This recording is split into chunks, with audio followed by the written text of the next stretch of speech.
Ah, hello. I'm back.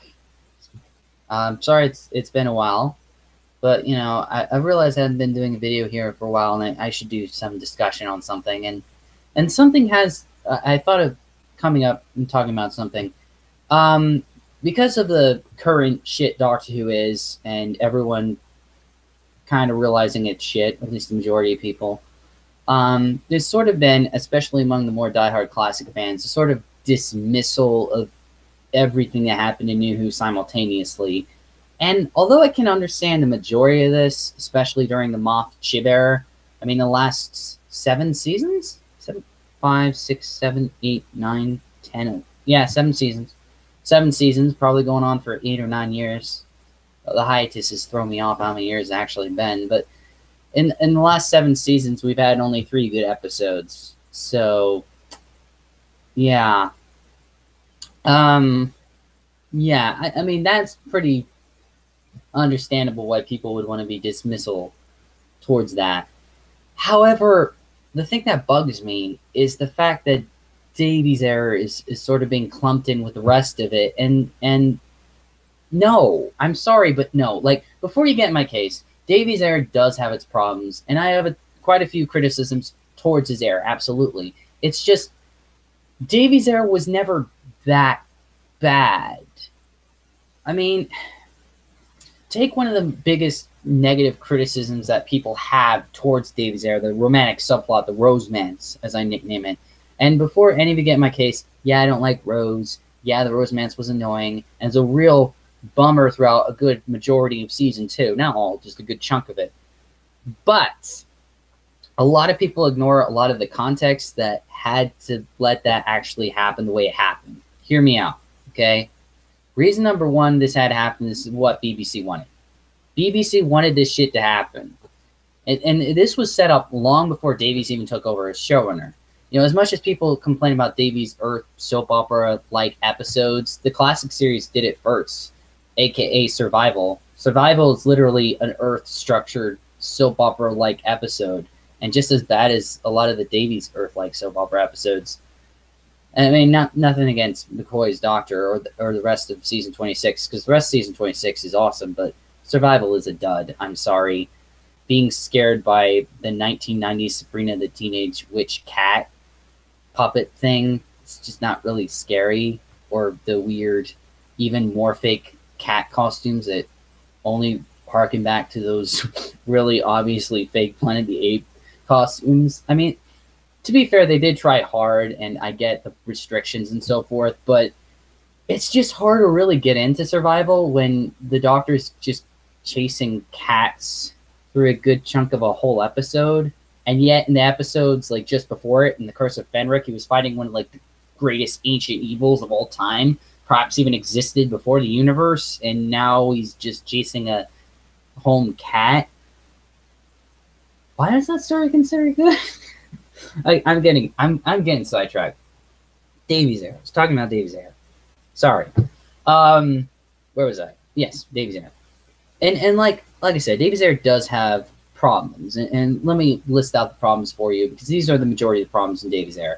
First, obviously, was conventional plots, mainly like alien Earth invasion plots. Problem number 2 was he would have alien menaces that were too cartoonish or silly to be taken seriously. So like the Slitheen, for example.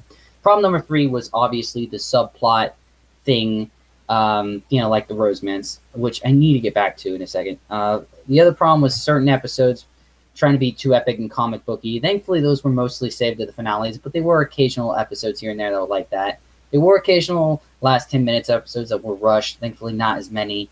There were hardly actually that many episodes in Davies Era that had 42-minute syndrome. There's only like 3 I can think of. 42, Planet of the Ood, and Fires Pompeii are the only ones I can think of that were really rushed episodically. And most of the problems with episodes was just like having too many subplots. Like Gridlock's a good example of just having way too many subplots that were poorly resolved and so forth. There was only the overuse of Daleks. All the other classic villains were basically well used. They were just in conventional plots. I can get more into detail of that in a minute. Yeah, these were the problems in Davies Era. And I get sidetracked, but the Rosemance I was trying to get to, even though I don't agree with Rosemance, as I said earlier, the soap opera Earth-like structure episodes thing started way back in Survival, perhaps even earlier during the clusterfuck that was the majority of the Colin Baker era, because the Colin Baker era was trying to ride on what was popular at that time to a degree, and Survival seemed to be riding on the popularity of Cats the musical with the actual Cats poster in the background. That was weird. Another thing is BBC did want this romantic soap opera addict thing because everyone forgets of the 1993 Dimensions in Time, which was an actual crossover with an actual soap opera, which was the only reason there was a 30th anniversary thing for Doctor Who. This was showing the direction of what BBC wanted Doctor Who to be. Same thing with the 1996 movie, which actually started the companion Doctor romance kissing thing long before Rose Tennant ever did it, or Eccles and Rose ever did it. I mean, so, also there's another factor even more so about the Rosemance everyone kind of ignores and forgets, which is ironically nodded towards in Davies Era of the show. And that was just before Doctor Who was greenlit in 2003 again. It was being greenlit again in 2003. Just a year before that, two of the greatest, not just TV shows of all time, but the two greatest science fiction TV shows of all fucking time were canceled in the same fucking year by two different networks. This literally killed space sci-fi and the idea of space sci-fi developing or growing in television ever again. And it still really has suffered the majority of sci-fi television to this day. These shows are Farscape and Firefly. And ironically, Davies Era gives nods and recognitions towards Farscape and Firefly. Because think about it. The living TARDIS, an obvious nod to the living ship in Farscape. The whole 10th Doctor having a freaking brown coat, as well as the Impossible Planet Saint Pit, which is the best, most brilliant story of season 2, by the way, and criminally underrated. I can get to that in a minute. But anyways, but the music in the Impossible Planet Saint Pit is clearly the type of music that was used in Firefly. Again, another nod towards those two shows. And it's obvious that the only way Davies could have gotten what he did with Doctor Who was to add that Rosemance thing.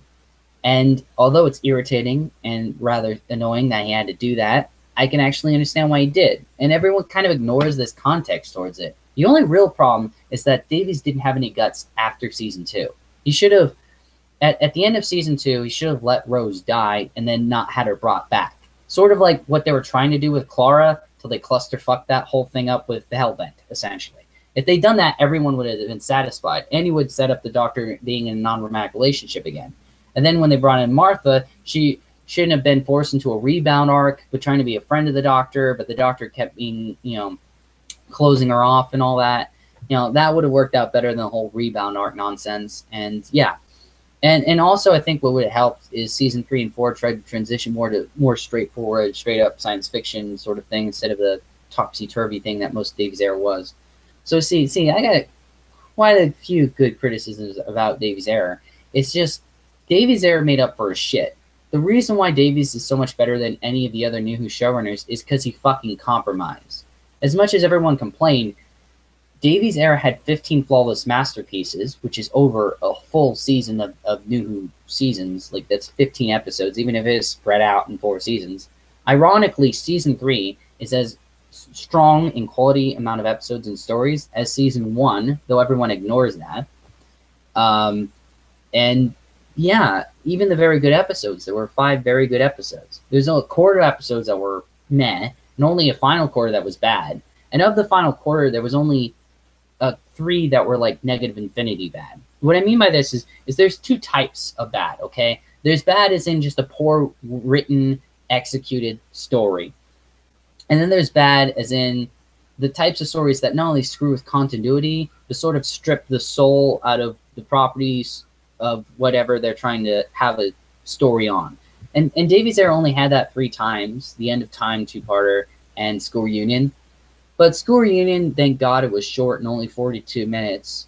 And also they actually went back and made up for that in the Sarah Jane Adventures. And before any of you try to, try to ignore or underappreciate what the Sarah Jane Adventures did, I'll have you know that they brought back Brigadier Lethbridge Stewart, Andrew Grant, perfectly in character without any of the goddamn problems that School Reunion had. And on top of that, they brought in some bonus Doctor Who stories with The Wedding of Sarah Jane Smith and Death of the Doctor, which are excellent, by the way, and totally watch them. In fact, ironically, this Sarah Jane Adventures has the only great Matt Smith Doctor Who story ever. Yeah, a Sarah Jane Adventure is is the best thing the 11th Doctor ever had on screen as the Doctor, period. I'll stand by that to my dying day. I know it pisses everyone off, but it's true. It's true. Anyways, I'm getting off topic. But the reason why I keep bringing this up is because I get that Davies Era has problems, and there are criticisms worth having, and I've pointed out the criticisms, but he did make up for it. And the problem is that everyone puts a stigma on all of Davies Era, so when something actually great comes out, everyone ignores it. A great example of this is the Impossible Planet Satan Pit. The Impossible Planet Satan Pit is everything classic fans would want. It's a straight-up sci-fi / horror story that's magnificently paced, directed, written, characterized, everything. It is utterly perfect. It is a masterpiece. And it's the greatest, bestest thing in all of Season 2, and yet everyone ignores and chastises it and give bullshit excuses like, oh, the pacing's off in the second episode. Bullshit. It's total bullshit, because I've seen Doctor Who have poorly paced stories.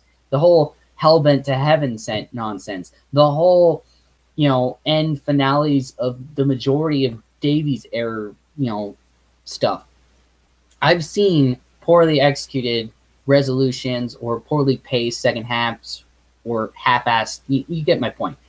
None of that was in the Impossible Planet Satan Pit. The only reason that story is chastised, ignored, and one of the most criminally underrated stories in all of Doctor Who is just because it's in Season 2, and there was a lot of lovey-dovey, mushy-gooey romance, and everyone was so pissed off at all that romance stuff that they put a stigma towards the whole season and ignored the excellent masterpiece that season actually made, even if it came later on in the season, just because of all the other romance stuff in Season 2. An even better example of this, and this is something that took me a while to realize myself because I fell into this, was the brilliant masterpiece that was Human Nature and Family Blood. A fantastic Doctor Who story that gets stigmatized because of romance, and only because of the romance, not because of the actual story of Human Nature and Family Blood itself. In fact, this is part of the problem. Like, everyone is so critical about the stigma of certain seasonal things that they would never look at the episodes critically on their own.